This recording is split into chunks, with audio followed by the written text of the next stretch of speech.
새번역 사도신경으로 신앙 고백하겠습니다.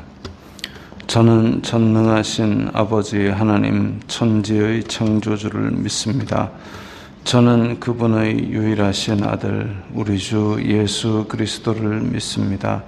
그분은 성령으로 잉태되어 동정녀 마리아에게서 나시고 본디오 빌라도에게 고난을 받아 십자가에 못 박혀 죽으시고 장사된 지 사흘 만에 죽은 자 가운데서 다시 살아나셨으며 하늘에 오르시어 전능하신 아버지 하나님 우편에 앉아 계시다가 거기로부터 살아있는 자와 죽은 자를 심판하러 오십니다. 저는 성령을 믿으며 거룩한 공교회와 성도의 교제와 죄를 용서받는 것과 몸의 부활과 영생을 믿습니다. 아멘. 거룩하신 아버지 하나님 감사합니다. 간밤에도 편히 쉬게 해주시고 새벽에 기도하는 자리에 불러주시니 감사합니다. 이 시간 저희들이 마음 중심으로 주님을 경외하게 하여 주시옵소서. 예수님 이름으로 기도드리옵나이다. 아멘. 찬송가 314장입니다. 찬송가 314장입니다.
오늘 말씀은 이사야 28장 1절부터 10절까지의 말씀입니다.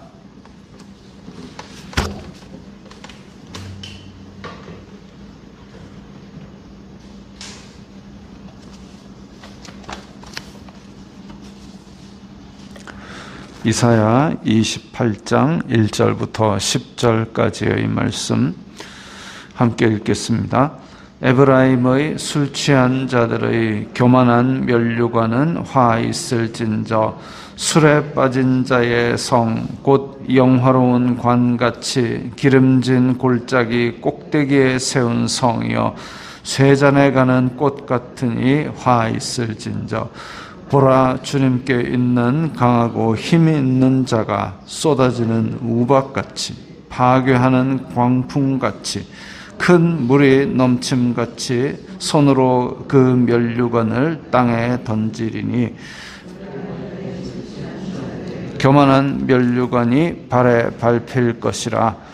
그 기름진 골짜기 꼭대기에 있는 그의 영화가 쇠잔에 가는 꽃이 여름 전에 처음 익은 무화과와 같으리니 보는 자가 그것을 보고 얼른 따서 먹으리로다. 그 날에 만군의 여호와께서 자기 백성의 남은 자에게 영화로운 면류관이 되시며 아름다운 화관이 되실 것이라. 재판석에 앉은 자에게는 판결하는 영이 되시며 성문에서 싸움을 물리치는 자에게는 힘이 되시리로다.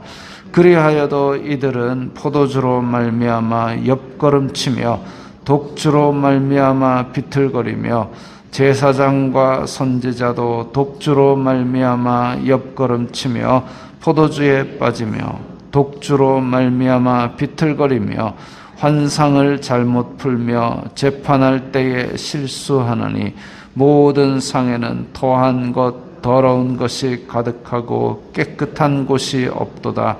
그들이 이르기를 그가 누구에게 지식을 가르치며 누구에게 도를 전하여 깨닫게 하려는가?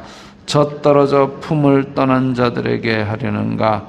대저 경계에 경계를 더하며 경계에 경계를 더하며 교훈에 교훈을 더하며 교훈에 교훈을 더하되 여기서도 조금 저기서도 조금 하는구나 하는도다. 아멘. 자, 지금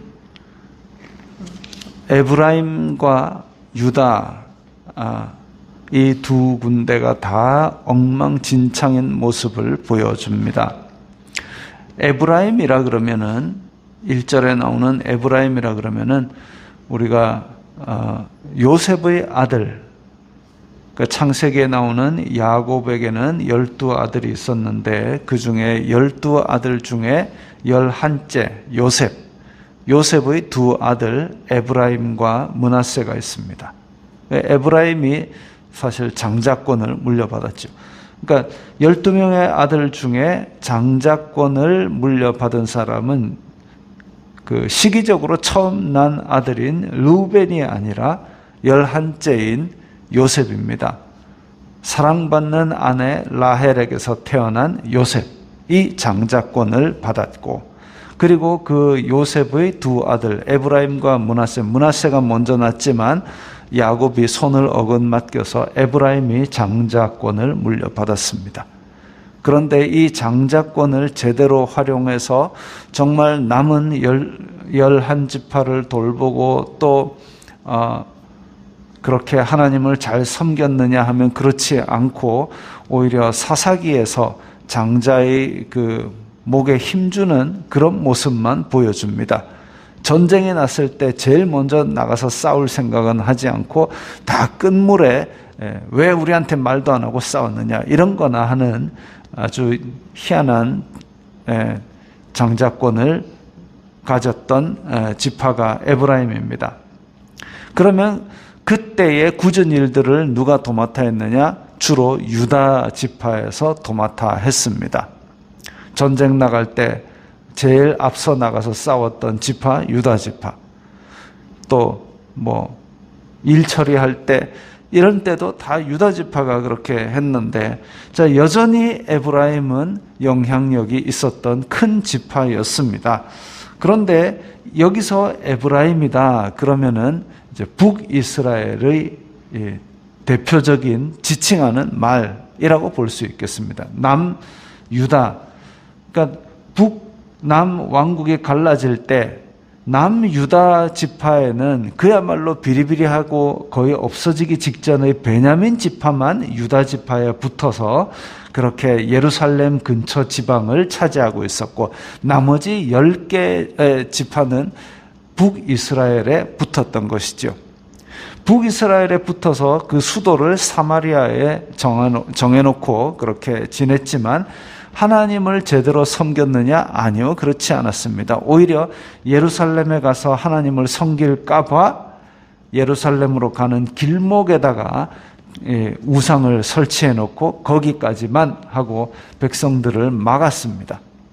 그래서 여로보암에게 하나님께서 너 하나님을 잘 섬기면 내가 너에게도 큰 민족을 이루게 하리라 하셨음에도 불구하고 이 인간이 하나님을 배신하고 우상을 갖다 섬기게 하는 국가적인 사업에 동원을 했죠.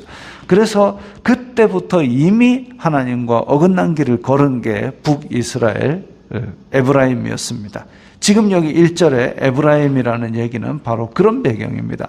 그렇게 해서 하나님을 멀리 떠나 한참 온 상태가 에브라임입니다. 그런데 에브라임이 그러면 하나님을 떠났으니까 쫄딱 망해가지고 막 다 굶고 지냈느냐? 아니요, 그게 아니고 10개 지파가 으쌰으쌰해서 처음에는 잘 되는 것처럼 그렇게 부강한 나라를 이룰 뻔했습니다. 그래서 그야말로 사치를 일삼고, 그리고 하나님 없이 그야말로 그냥 되는 대로 하니까 처음에는 잘 되는 것처럼 보였죠. 그리고 그게 주변 정세에 따라서 또 꽤 좋은 성과를 내기도 했습니다. 그러다 보니까 이 사람들이 술 취한 자들의 교만한 면류관이라고 부를 정도로, 면류관이라면 왕관이죠. 그렇게 영화를 얻고 부를 얻고 그런 아주 부강한 그런 상태였습니다. 근데 그것이 교만한 면류관이었죠. 하나님께서 언제든지 쳐버리고 싶은 그런 면류관이었습니다. 그런데 거기에 대고 에브라임의 술 취한 자들의 교만한 면류관은 화 있을진저, 이제 너희들 망했다 이거죠. 화 있을진저.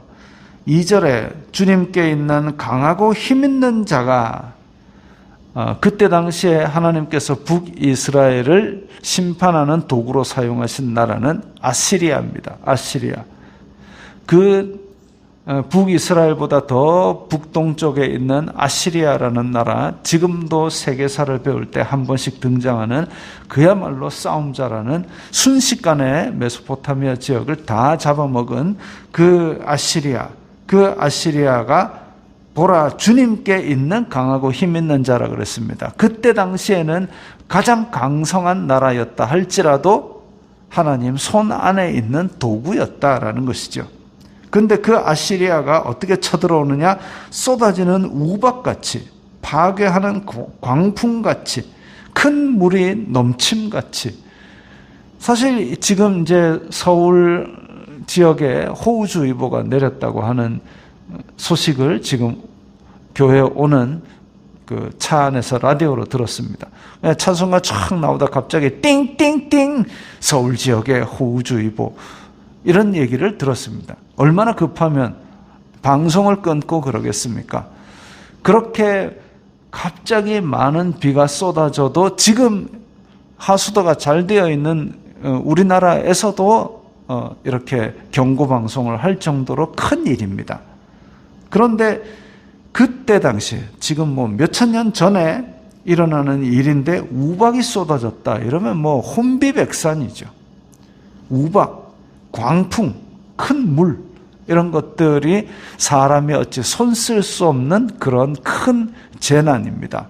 그것처럼 이 교만한 면류관을 땅에 던진다 그랬습니다. 하나님의 손으로 손 쓸 수 없이 심판하는 그런 모습을 보여줍니다. 3절에 에브라임의 술 취한 자들의 교만한 면류관이 발에 밟힌다 그랬습니다. 아니, 면류관은 머리에 쓰는 건데 발에 밟힌답니다. 그 정도로 완전히 낮추시겠다는 것이죠. 그 기름진 골짜기 꼭대기에 있는 영화가 쇠잔해가는 꽃이 여름전에 처음 익은 무화과 같으리니, 처음 익은 무화과 이러면 우리나라 형편으로 비유하자면 햅쌀 얘기하면 됩니다. 햅쌀.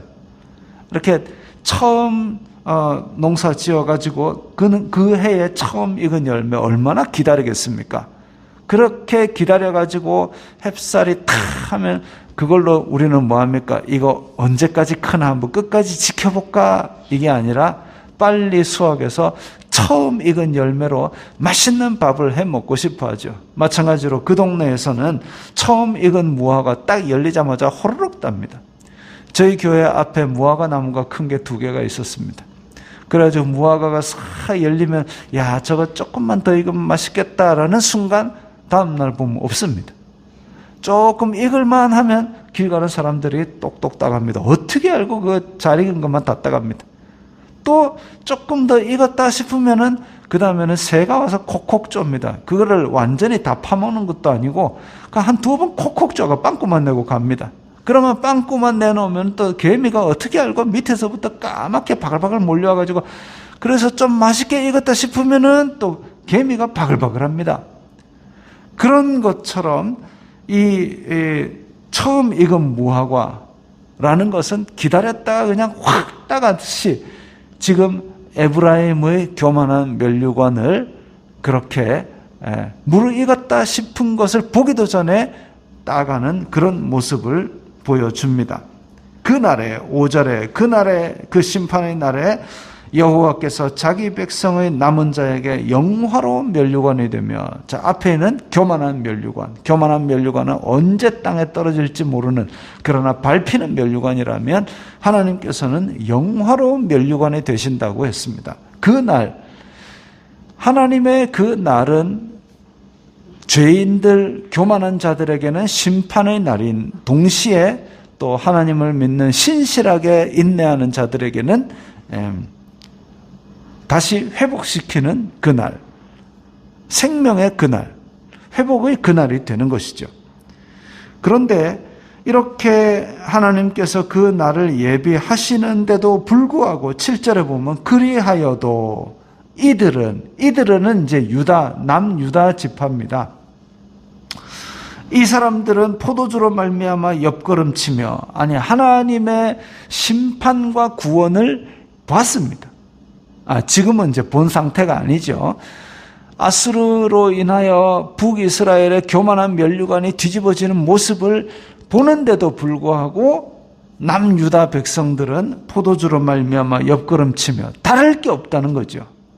심판을 당하는 걸 보면서도 남유다 백성은 회개하지 아니하고 여전히 옆걸음치며 제사장과 선지자, 그나마 하나님 앞에 깨어 있어야 하는 인간들도 독주로 말미암아 옆걸음치며 제사장과 선지자는 더더욱 절제를 했어야 했습니다. 아론의 2 아들이 향불을 피워서 가다가 제단 불이 나와가지고 죽은 사건이 있죠.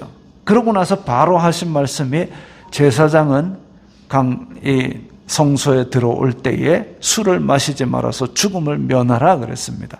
그걸로 보건대 아론의 2 아들의 죽음은 아마도 술 취해서 불을 들이다가 그렇게 죽은 것이 아닌가라고 추정을 합니다. 어쨌든 그 이후로 제사장과 선지자 하나님을 가까이 섬기는 자들은 술을 멀리 했어야 되는데 근데 여기 보니까 남유다의 제사장과 선지자도 독주로 말미암아 옆걸음친다 그랬습니다. 제정신이 아니죠. 가장 먼저 가장 율법을 잘 지켜야 될 인간들이 이러고 있습니다.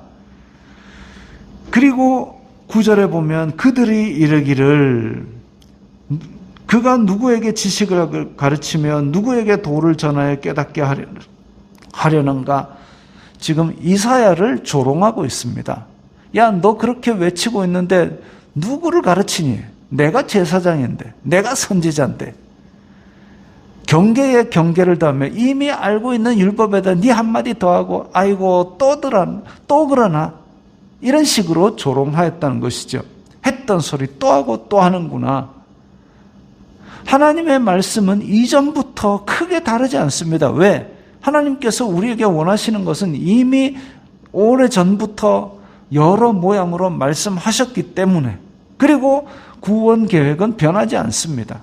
그런데 그것을 안 지키니까 또 말씀하시는 건데 아이고 했던 소리 또 하네라고 조롱하였던 것이죠. 하나님의 날은 하나님의 정하신 때에 성큼성큼 다가오고 있습니다. 그러나 우리가 영적인 눈이 어두워서 그것을 볼 수 없었던 것이지요. 그것이 이전의 구약시대에 북이스라엘이 그랬고 남유다가 그랬고 그러다 나라 다 망했고 중세 유럽에서 그랬다가 종교개혁이 일어났고 그런데 지금은 언제 또 그런 일이 벌어질지 알 수는 없지만 지금 영적으로 많이 어두워져 가는 시대임은 분명한 것 같습니다. 우리가 깨어서 주님의 말씀을 생각하면서 이렇게 다 아는 이야기 같지만 그럼에도 불구하고 오늘도 새롭게 주님의 말씀을 우리 가슴에 품고 이 세상에서 빛과 소금이 되도록 애써야 할 것입니다. 기도하겠습니다. 거룩하신 아버지 하나님 감사합니다. 저희들이 세상 풍조가 나날이 갈릴지라도 순수한 마음으로 주님을 더욱 사랑하고 세상 즐거움에 빠지지 말고 오직 순수한 빛과 소금이 되기 위해서 애쓰는 성도들 다 되게 하여 주시옵소서. 예수님 이름으로 기도드리옵나이다. 아멘.